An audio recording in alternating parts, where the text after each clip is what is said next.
Welcome to Travel with Sean. I'm Sean, and today we start out on a journey of traveling through old cities in Denmark. So come along, let's see what we can see. We're now in Viborg, which is one of the oldest cities in Denmark, settled by the Vikings in the latter half of the 8th century. The name means holy fort and comes from Old Norse, the language of the Viking. The words vi meaning holy and borg meaning fort. The cathedral was originally built 1130 to 1150, but burned down several times. And the modern day cathedral that we see here was actually built in 1876. And it's the world's largest granite cathedral. And inside, we're going to look inside in just a minute, and we'll see the paintings on the ceilings and the walls, just like we see in the old churches, depicting the Bible stories.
Now we are in Viborg at the town hall, the Rådhus. And one thing you're going to notice right up front are the two gas lamps. They're no longer in use, they're just ceremonial, just for decoration. Right above the doorway is the city crest, and it says Soli Deo Gloria, which was the king's motto, or maybe it's a national motto, but glory only to God. And if we go to the top, the king at the time was King Frederick V, and that's the national coat of arms for Denmark. But I say at that time because the town hall was built from 1759 to 1762. And we know that because right here, when they finished, they put in 1762. And on the opposite side, they put in 1759. Now, this was the city hall, the administrative center for Viborg until the early 1900s.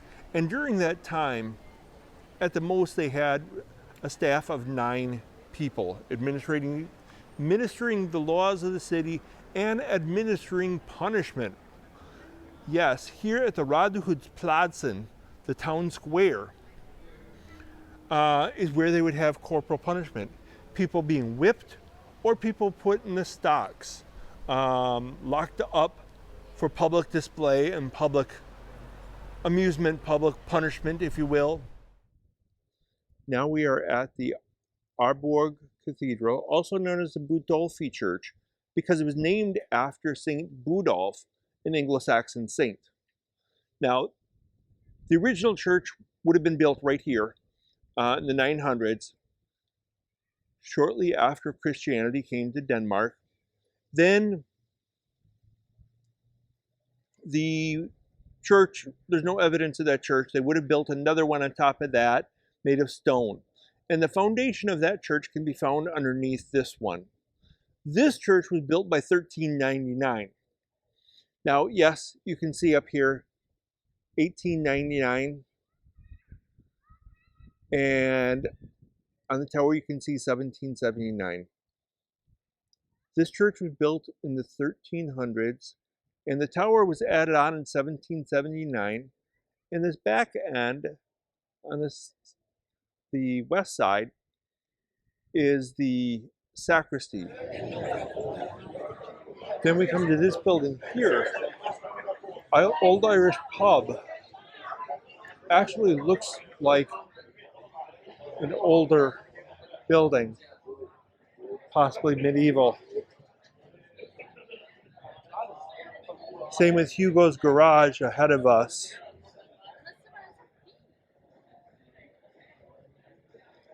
We're getting to an older part of the street, and this appears to be the best preserved street in the city. And now we are at Modestine, which is a street in Aarhus. Actually, it is a well-preserved medieval residential street, or a well-preserved street during the medieval period of Aarhus.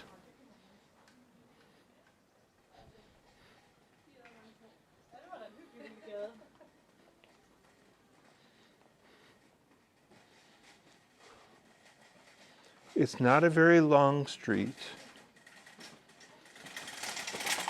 but the buildings are very colorful and well preserved.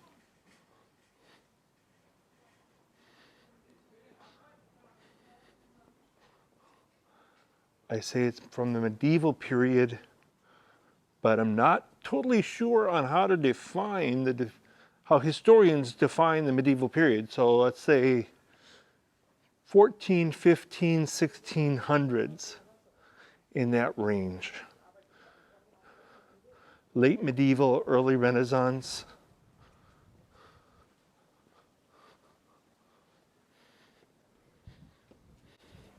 And people still live here too.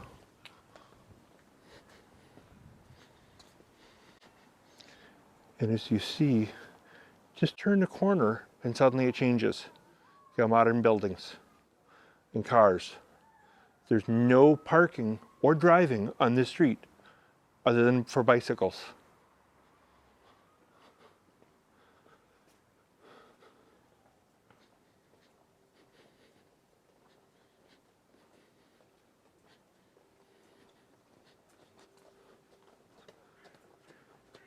And here we're at the end already. Now we're outside of Hans Christian Andersen's childhood home in Odense on the island of Funen. Not very big. It's a small one bedroom house. You'll see when we go inside. This is inside Hans Christian Andersen's childhood home. He lived here from when he was 2 years old until he was 40 years old.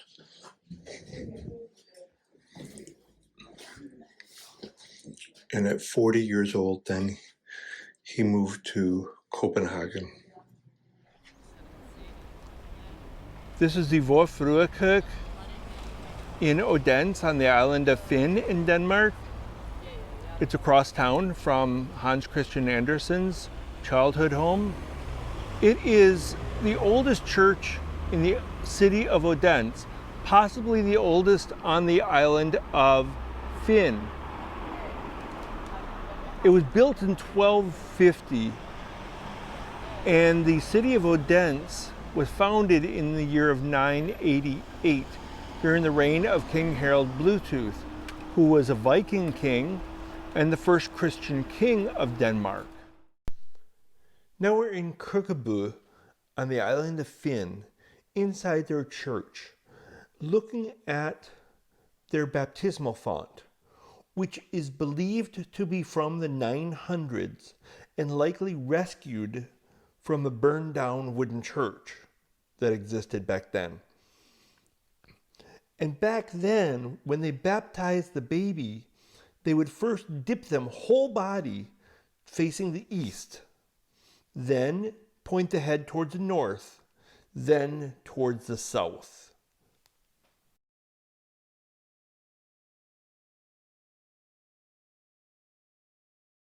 These buildings in Västerskärninge on the island of Fyn date back to the 1770s.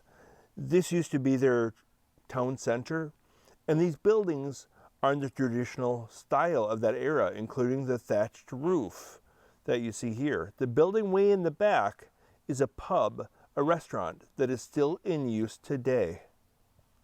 This is a Stone Age burial mound called Klekkende on the island of Moen, Denmark. It's 5,500 years old. The entrance to the mound, there's two entrances. They're each about 4 feet high, 4 feet wide. Stone floor, stone ceiling, stone walls. You get inside and it rises to a height of probably about 8 feet, 9 feet or so.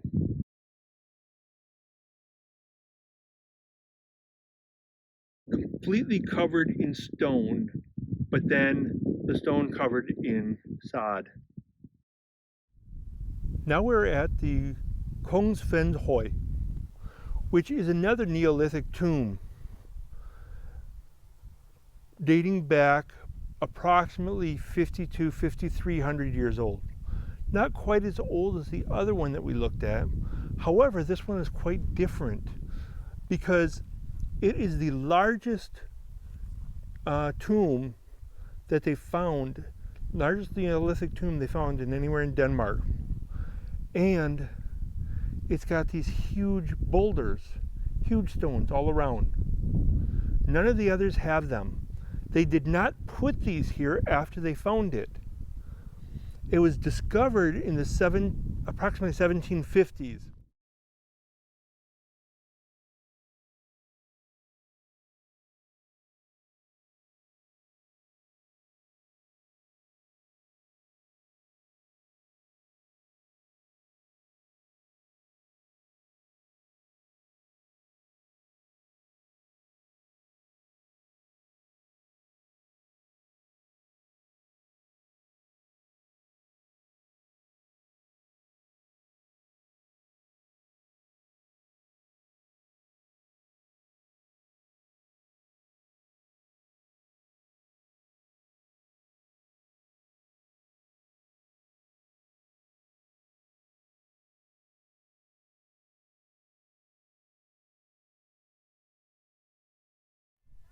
Thanks for watching. If you like what you saw, give me a thumbs up.